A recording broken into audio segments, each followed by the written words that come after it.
Bizneset e Kosovës janë të pasë vështirësi serioze, disa nga to, normalisht. Gjitha për me gjetë punëtor, normal, flasim për punë të vështira fizike, ku nuk kërkohet kualifikimi, por ku duhet përgatitje fizike dhe punë në ranë fizike.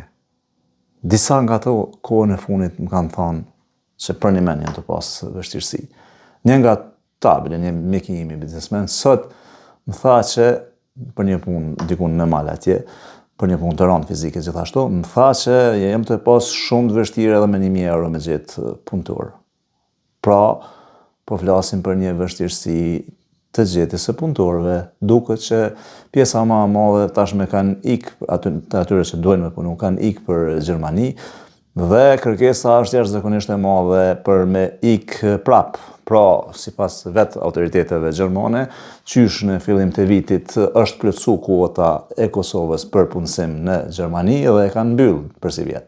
Domethënë qysh në fillim vitit e kanë mbyll kuotën. Çaq është e madhe kërkesa, ndërsa këtu ka kërkesë për punësim, ka është e kundërta pra. Ka kërkesë për punësim, mirë po është shumë e vështirë të gjenë punëtor, pasi që duket që një pjesë e konsiderueshme i ka marrë Gjermania, tjerët e kanë menën për Gjermani. Faleminderit.